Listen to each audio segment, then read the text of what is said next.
In this video, we're going to talk about the different types of economics as well as talk about economic models. The three different types of economics are microeconomics, market economics, and macroeconomics. These are three different sectors of economics, all designed to attempt to answer different questions. So, what is microeconomics? Micro, pulling the root word micro, or the microeconomics, whenever you split that word apart, it's got the root word of micro in it. Micro means small. So whenever we're talking about microeconomics, think small. And we're thinking about to the individual producer or consumer. So whenever you're discussing microeconomics, we're looking at the economics surrounding individual consumers or producers. And we're looking at their behavior patterns in order to formulate laws. And microeconomics is small, so we're thinking about the individual. So then within microeconomics, we have two different types of economics, or two different aspects of microeconomics. We have microeconomics of production, and then microeconomics of consumption. So microeconomics of production deals with the producer. It deals with an individual producer or firm. It's looking at the economics of how an individual producer acquires resources, acquires their items in order to produce something. It's looking at how they acquire these resources and how they use these resources to try and maximize their profit. So microeconomics of production looks at the individual producer or the firm, looks at how they acquire their resources and how they use their resources. Then you get into, and it also answers the questions of what, how much, and when. So if you remember from the last video, there were 5 basic economic questions that every economic system must answer. Well, in microeconomics of production, we're attempting to answer the what, how much, and when. Because that's what the producer is trying to answer whenever they're creating something. Microeconomics of consumption is we're looking at the individual consumer. We're looking at their buying patterns and what is their habits. Whenever they walk into a grocery store, are they going for the low-cost item or the high-quality item? We're looking at how are they using their family budget. So we're looking at the family budget. We're looking at their buying patterns. And surprisingly enough, most buying that takes place is not well thought out purchases. They're purchases of habit. So think about this. Whenever you go into the grocery store and you go to buy something, do you stop and you look at all the different items? Say you're going in and buying sugar. Do you look at all the different packages of sugar before you buy it? Probably not. You probably looked at all the different packages one time. And then whenever you go in to buy sugar now, you just go and pick up one package that you know what it is. And it's a habit. You buy that package out of habit rather than evaluating all your options every single time. So most buying patterns nowadays are actually habit-based. And the microeconomics of consumption looks at the for whom question. So microeconomics of production attempts to answer what, how much, and when of whatever is being produced. Whereas the microeconomics of consumption looks at the for whom. So whenever you're dealing with microeconomics, what kind of economic questions could be derived from microeconomics? So if we had a question that says something like, how much fertilizer should firm A use? Well, this would be a microeconomics question because it's looking at just an individual firm.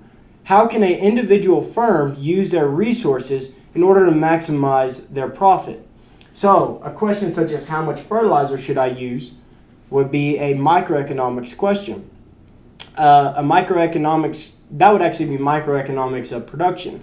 Another question that could come up with is I have $10 to spend, and how am I going to spend that money? Am I going to go to McDonald's and buy a couple of meals, or am I going to go to, say, a retail store and buy peanut butter and jelly? Am I going to buy bread? Am I going to buy a knife to spread it all? Am I going to buy a bag of chips with that to where I have a couple of 3 meals or 4 or 5 meals rather than just 1 meal? So a question of I have $10 to spend, how am I going to spend it? That would be a microeconomics of consumption question because you're looking at an individual consumer and what is their buying patterns. The next area of economics I want to discuss is market economics. So let's go through a couple of quick terms. What a market is an interaction between all potential buyers and sellers. Now, a key word in there is the potential aspect. So whenever you think about a market is not consistent of just all the buyers and sellers, but anybody that's looking to potentially buy or sell. So if you think about it in this way, you think about the corn market. The corn market consists of any farmer who might or might not produce corn. Anybody has the ability and think they might want to produce corn, they could be a potential seller. And it doesn't mean that it's just the people selling the corn or producing the corn. And whenever you think about potential buyers, anybody that could potentially want to buy corn would be considered in that market. Not just anybody who's just buying corn, but anybody who is looking like they might want to at some point in time. So a market consists of an interaction between all potential buyers and sellers. That starts making a market for a particular commodity like corn very, very large. Because if you think about corn, you've got all the people who are buying corn for human consumption, to put it in their feed for their animals, to keep the seeds, to reseed it and plant another row of crops next year. And anybody who would like to even buy corn to feed wildlife or anything like that. All the potential sellers consist of any farmer who has the ability to produce corn. So markets can get very, very large and very, very quickly. Compare this to a marketplace. Now, a market and a marketplace are not the same thing. They're nowhere even close to the same thing. Because a market is an interaction between potential buyers and sellers. This can happen online in a physical place, just two people walking down the street, anything like that. So a market is just an interaction. A marketplace is a physical location. It is a stationary set place. So the best way I could think about that is thinking about an auction barn, a cattle auction barn. An auction barn is a physical place. So that auction barn would be the marketplace. But everything that's interacting within that marketplace would be considered the market. So what is market economics? Market economics is the economics of a single commodity. It's looking at a single product and all the potential buyers and sellers within that product. It's also looking at the marketing of that product. But it's dealing with a single commodity. So market economics would deal with something like the corn market, the cattle market, the beef market, the swine market, the pork market, or something like that. So it deals with a single commodity. It also deals with the marketing of that single commodity. So what is marketing? Marketing is the creation of value as the commodity goes from the producer to the consumer. So think about it this way. If you go and buy a bushel of corn from a farmer, how much would that cost you? Times of good prices, maybe $3.50, $4 a bushel. But if you took that same amount of corn and tried to buy it from a grocery store, do you think it'd cost you more or less? I guarantee it costs you a whole lot more. Well, that's because there's been value created in that. Whenever you would go to a farmer and you just buy this typical bushel of corn, it's raw corn, it's not really all that usable, but by the time you buy it in the grocery store, it is a usable good that you are actually wanting. So there's actually value that's created as it goes from the producer to the consumer. So how is this really done? How is value created? Well, value is created whenever there are changes in time, place, form, or possession. So right after you harvest wheat, for example, what are the prices typically right after harvest? They're relatively low. But during the middle of the year, or between harvest and planting, what happens to those prices? The prices of wheat typically go up because now there's less wheat on the market and the demand stays the same, but the supply is dwindled. So as a result, the price of that good goes up. And you can see this time and time again, whether it's the corn market, the wheat market, or the majority of any all row crop. Right after harvest, prices drop, but 3, 4, 5, 6, 8 months down the road, the prices start to rise as supplies dwindle. So by simply holding on to and storing that product, the value of that product has now gone up. Place. How much do you think it would be worth if you had to go to a particular ranch to buy a cow?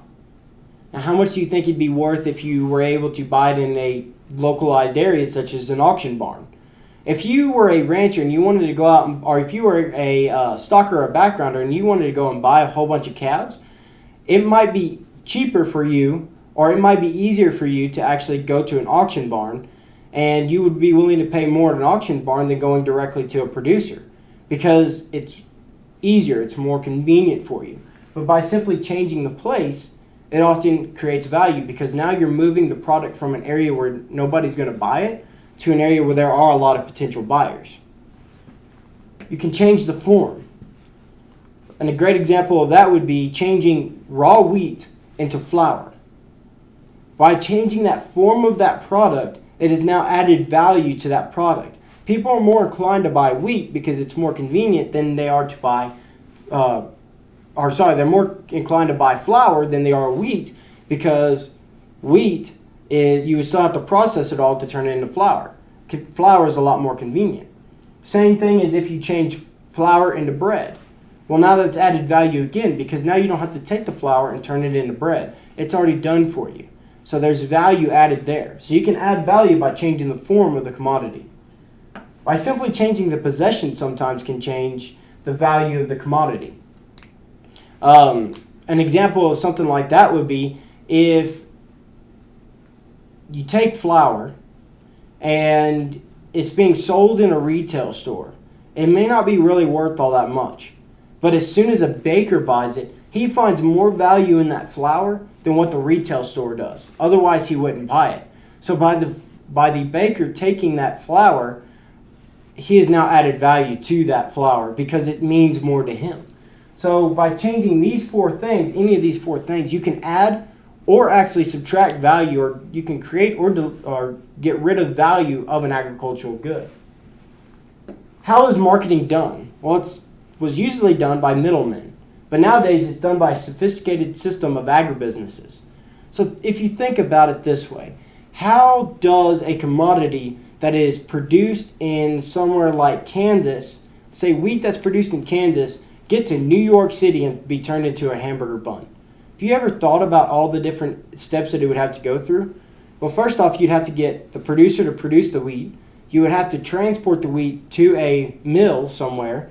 The mill would be turned into flour. It'd be transported again to a bakery.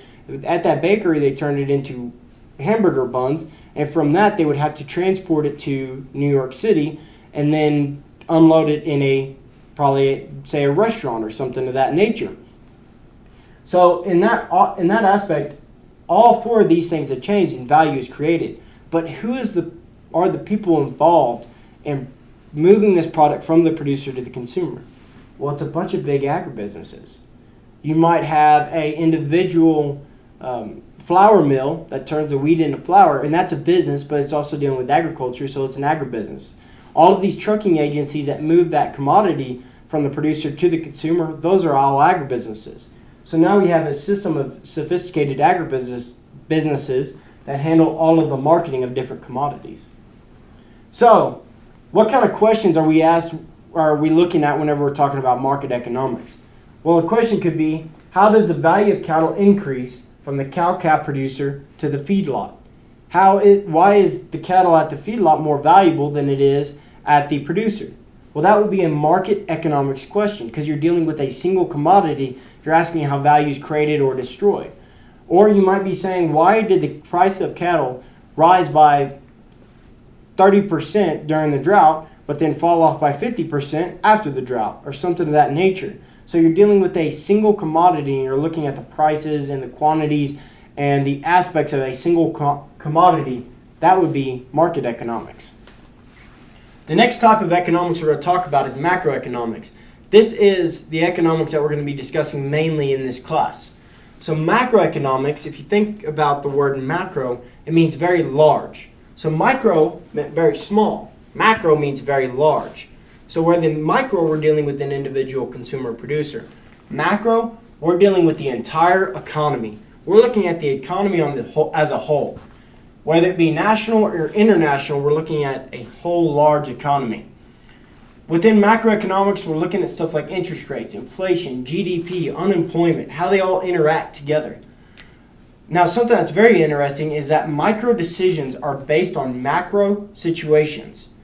So interest rate, national interest rates are a macro economy or macroeconomic problem, or an aspect of macroeconomics. Well, if you were looking to go buy a tractor, for example, interest rates are very important to you, because if you're buying the tractor on a loan, well, you want interest rates to be real low. So whenever you go to make that decision of whether, that micro decision on the producer level of whether or not you're going to buy this tractor, if interest rates are real high, which is a macro scenario, then you may not buy that tractor. You may decide not to. But if interest rates are real low, you might buy that tractor. So a lot of micro decisions are based on macro scenarios. Why is macroeconomics truly important in agriculture? Well, the United States exports almost 40% of all goods produced here. So more and more agriculture is becoming truly globalized. Next time you go into the store, go into the produce aisle and walk up and down the aisles, and you'll see all of the different items and look at where they're grown at. A lot of them are going to be grown in Mexico, for example. So we're importing a lot of agricultural goods from Mexico. At the same time, we're exporting a lot to Mexico. We're importing some from Canada and exporting some to Canada. And these are just the close people. Stuff like wheat, we export a lot to Egypt and Africa and those type of countries. And the more and more we go, the more and more we're realizing trade with other countries is truly beneficial to agriculture. So agriculture is becoming more and more globalized. So whenever you're thinking about macroeconomics, and you need to think, well, what kind of questions are involved in macroeconomics? Well, a good question would be something like, how do interest rates affect GDP? Or how does GDP affect unemployment, or unemployment affect GDP? How do all of these things kind of work together? Does GDP rise whenever interest rates rise? Those are the kind of questions that you would find under macroeconomics. The last segment that we want to talk about in this particular video is economic models. We use and create economic models to kind of help explain behavior. We want to try to explain how economic activity occurs. But here's the thing about economic models. No matter how good we get this economic model, it is impossible. It is impossible to explain all behavior. Well, why is that? Well, we're dealing with human behavior whenever we're dealing with economics, because it is a social science. So whenever we're dealing with human behavior, although we try to make the assumption that all humans act rationally, that is not always the case. So human behavior changes, and when it changes, we can't predict it anymore. So before we start getting into economic models, I want to try to emphasize that it is going to be impossible to explain all behavior. So what economic models truly do is they try to explain how economic activity occurs. So they're trying to come up with a question, such as, how do interest rates affect GDP, for example? And then they're going to develop this model around it, this economic model, to explain how all this really works and attempt to answer this question, this economic question. But we also have to make assumptions. So whenever we're doing economic models, we're making assumptions based off of human behavior and institutional environment. So an assumption we might make is something along the lines of, all humans act rationally. All humans are trying to maximize their benefit, or something of that nature, to try and take those outliers, those way out there people who are not trying to maximize their benefit. They actually don't want to win, or something like that, or somebody who would act what we consider irrationally and are not a profit maximizing person, but maybe they're looking at something else. So we try to say, we make assumptions based off of human behavior. We make assumptions based off of institutional environment. Something like, well, we're assuming that this is a perfectly competitive market where all buyers and sellers are price takers, meaning that no one person has a lot of market power. That's all something we'll cover later, but we also do make those assumptions on the institutional environment. A model that is frequently used, an economic model, is a perfectly competitive model. And in the microeconomics of the book, we'll talk about perfect competition a whole lot. That's how we develop basically all of our microeconomics model. But perfectly competitive model is commonly referenced throughout this book, and in almost every economic textbook there is. And it is highly frequently used because it is one of the most easiest, it is the easiest economic model to understand, and it's a basis for everything else. But it assumes a couple things. It assumes that all individuals are price takers. That means that both buyers and sellers in a perfectly competitive market are so small that they cannot affect the market on their own. They're also profit maximization. Every buyer is trying to buy at a low cost, every seller is trying to sell at a high cost, and every firm is attempting to maximize their profit. And it also means that there is no government interference whatsoever within the perfectly competitive market. Now, do you think that these three things are going to hold true in every single market? Typically, they don't. You might have one buyer in an individual market when it's supposed to be a perfectly competitive market. Well, one buyer has enough market power to kind of throw it off. So you might actually have somebody who's a price maker rather than a price taker, or can help influence prices. Maybe not everybody's profit maximized or trying to go to maximize their profit. Maybe somebody's trying to increase their exposure or something like that, or increase their advertisement, or they're trying to increase their sales rather than being profit maximizing. And then also the government interference. A lot of times governments do step in to kind of interfere to kind of keep everything fair and level and everything going okay. So in reality, do these economic models hold true? For the most part, they help, but they don't always hold true. Matter of fact, like we said up here, it's impossible to explain all behavior. So a lot of times these economic models don't hold true, but they show a way that it's supposed to work, and what they really do is they give a model to start working off of. Yes, they may not hold true 90 or 100% of the time, but they explain how rational economics works. So what you do typically, you'll take like a model, like perfectly competitive model, and we'll say, we're assuming all these things. Now, this assumption is being violated, so what we need to do is we need to adjust the model to work for that. So then we go in there, and in reality, these economic models don't work every time or even the majority of the time, but they start showing patterns and they show how it really works. So that way we can make logical predictions to help better ourselves with our management decisions, or with the different economics, or with policies. So in reality, they don't work, but they do show the way that it should go.